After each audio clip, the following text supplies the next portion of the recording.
നബി സല്ലല്ലാഹു അലൈഹി വസല്ലം തങ്ങളെ പ്രിയപ്പെട്ട മോളല്ലേ സയ്യിദത്തുന ബീവി ഫാത്തിമത്തു സഹ്റ.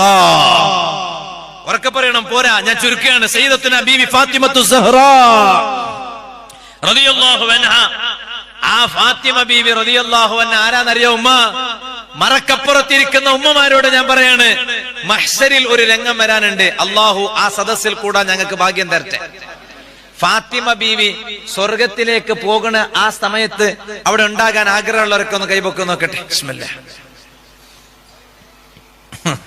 അല്ലാഹു തൗഫീഖ് ചെയ്യട്ടെ. യൗമോ റബ്ബേ, നമുക്കൊന്ന് ദ്വാർക്ക. ഇവിടെ ഒരു മണവാട്ടി ബീവി എന്ന മഹദിയുടെ പിന്നെ പന്തല്, അതിന്റെ ചുവട്ടിലാണ് ഞങ്ങൾ ഇരിക്കുന്നത്. ഇതിന്റെ ബറക്കത്തുകൊണ്ട് അള്ളാഹു ആ പന്തലിൻ ചുവട്ടിൽ ഞങ്ങൾക്കൊരു ചെറിയ ഇടം തരട്ടെ. ഫാത്തിമ ബീവി റളിയല്ലാഹു അൻഹ സ്വർഗത്തിലേക്ക് പോകുന്ന രംഗ ഇമാമികൾ കിതാബിൽ എഴുതി വെച്ചിട്ടുണ്ട്. ഉമ്മമാരോട് ഞാൻ പറയാം, ഫാത്തിമ ബീവി ഇങ്ങനെ സിറാത്ത് പാലത്തിന്റെ മുകളിൽ കയറും. മഹാന്മാര് കിതാബിലൊക്കെ എഴുതി വെച്ചത് കാണാൻ ഞാനിപ്പോ അത് വായിച്ചു പറയില്ല. ഇബ്നു ഹജറിൽ ഹൈതമി തങ്ങളെ സ്വവായിഖുൽ മുഹരിക്കയിൽ പറയുന്നുണ്ട്, ഫാത്തിമ ബീവി ഇങ്ങനെ സിറാത്ത് പാലത്തിന് മുകളിൽ കയറും. കയറുമ്പോ ഒരു വിളി വരും, യാ അഹ്ലൽ ജമാഇ, ഇവിടെ കൂടിയ ആളുകളെ, നക്കിസൂ റൂസക്കും, നിങ്ങൾ എല്ലാരും തല ഒന്ന് താഴ്ത്തി നോക്കാ, എല്ലാരും തല കീഴിലിട്ടി നോക്കാ. അപ്പൊ അവിടെ നിന്ന് ഒരു വിളി വരും, വഗുല്ലു അബ്സാറഹും, നിങ്ങളെ കണ്ണെല്ലാം ഒന്ന് മുച്ചി നോക്കാ, കണ്ണ് തുറന്നിടണ്ട, തലെല്ലാം ഒന്ന് കീഴാക്കിയിട്ട് കണ്ണൊന്ന് മുച്ചിരി. ഇപ്പൊ ഇവിടുന്ന് വിട്ടുകിടക്കും ഫാത്തിമത്തു ബിന്തു മുഹമ്മദ് സല്ലല്ലാഹു അലൈഹി വസല്ലം. മുഹമ്മദ് നബി സല്ലല്ലാഹു അലൈഹി വസല്ലം തങ്ങളുടെ മകളായ ബീവി ഫാത്തിമ ഇപ്പൊ ഇതിലൂടെ വിട്ടുകിടക്കുകയാണ്. ഫാത്തിമ ബീവിയെ സ്വർഗത്തിലേക്ക് ആനയിച്ചു കൊണ്ടുപോകുന്നാര്? ഇപ്പൊ ബഹുമാനപ്പെട്ട ഉസ്താദും ഉസ്താദിന്റെ ബേക്കിൽ ഞാനൊക്കെ ഇങ്ങനെ വരുമ്പോ നമ്മളെ പുള്ളോ ഡപ്പ് മുട്ടിട്ട് ആനയിച്ചില്ലേ? എന്നാൽ ഫാത്തിമ ബീവി റളിയല്ലാഹു അൻഹായെ ഉമ്മ ശരിക്കും കേട്ടോ, കല്യാണ വീട്ടില് ആണുങ്ങളെ മുന്നിൽ പോയിട്ട് മുഖം വെളിവാക്കിയിട്ട് ആഭാസം കാണിക്കുന്നവരില്ലേ? ഈ സദസ്സിൽ അത്തരത്തിലുള്ള പെൺകുട്ടി ഇല്ല എന്ന് എനിക്ക് 100% അറിയാം.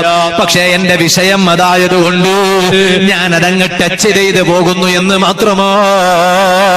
അതേ സ്റ്റേജിൽ കയറി പുതിയ ആപ്പിളന്റെ കൂടെ നിന്നിട്ട് പുതിയ പെണ്ണിന്റെ കൂട്ടുകാരികളെന്ന് പറഞ്ഞിട്ട് അന്യ പുരുഷന്റെ മുന്നിൽ നിന്നിട്ട് ഫോട്ടോ എടുക്കുന്നതിന് ഫോസ് കൊടുക്കുന്നവരില്ലേ? ഇവരാരാണ്? നിസ്കരിക്കാത്തവരാണോ? ഇവര് ഖുർആൻ ഓതാത്തവരാണോ? ദിക്ർ ചൊല്ലാത്തവരാണോ? തസ്ബീഹ് ചൊല്ലാത്തവരാണോ? സ്വലാത്ത് ചൊല്ലാത്തവരാണോ? റമളാനിൽ നോമ്പ് നോൽക്കാത്തവരാണോ? അല്ല അല്ല, കൃത്യമായും നിസ്കരിക്കുന്ന സ്ത്രീകളെ കൂട്ടത്തിലുണ്ട്, ഖുർആൻ ഓതുന്ന സ്ത്രീകളെ കൂട്ടത്തിലുണ്ട്, ദിക്ർ ചൊല്ലുന്ന സ്ത്രീകളെ കൂട്ടത്തിലുണ്ട്, തസ്ബീഹ് ചൊല്ലുന്ന സ്ത്രീകളെ കൂട്ടത്തിലുണ്ട്, സ്വലാത്ത് ചൊല്ലുന്ന സ്ത്രീകളെ കൂട്ടത്തിലുണ്ട്. എന്നാലും ഒരു കല്യാണം നടക്കുമ്പോ കുടുംബത്തിൽപ്പെട്ട ഒരു പെൺകുട്ടിയുടെ വിവാഹ ചടങ്ങില് സ്റ്റേജിൽ കയറിയിട്ട് അത് അന്യ പുരുഷനാണ്, പുതിയ ആപ്പിളയെന്ന് പോലും ചിന്തിക്കാൻ മനസ്സ് കാണിക്കാത്ത ചില യുവതികളില്ലയോ, ചില സ്ത്രീകളില്ലയോ? എന്നിട്ട് അന്യ പുരുഷനായ പുതിയ ആപ്പിളന്റെ കൂടെ നിന്നിട്ട് ഫോട്ടോ എടുക്കാൻ നിന്നു കൊടുക്കുന്ന സ്ത്രീകളില്ലയോ? സർവ ഉമ്മമാര് കേൾക്കാൻ വേണ്ടി പറയാണ്, സർവ സഹോദരിമാര് കേൾക്കാൻ വേണ്ടി പറയാണ്, ഫാത്തിമ ബിന്തു മുഹമ്മദ് ലോക നേതാവായ നബി സല്ലല്ലാഹു അലൈഹി വസല്ലം തങ്ങളെ പ്രിയപ്പെട്ട മകളായ ഫാത്തിമ ബീവി റളിയല്ലാഹു അൻഹാ സ്വർഗത്തിലേക്ക് പോകുമ്പോ ആ ഫാത്തിമ ബീവി സ്വർഗത്തിലേക്ക് ആനയിക്കുന്നതാരാണെന്നറിയുമോ?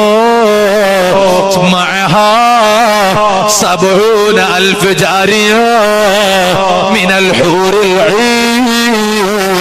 ആ ഫാത്തിമ ബീവി റളിയല്ലാഹു അൻഹായോടൊപ്പം 70,000 സ്വർഗത്തിന്റെ ഹൂറുൽ ലിസാനുണ്ട്. 70,000 70,000 70,000 സ്വർഗത്തിന്റെ ഹൂറുൽ ലിസാനാണ് ഫാത്തിമ ബീവിനെ ആനയിച്ചിട്ട് സ്വർഗത്തേക്ക് കൊണ്ടുപോണേ.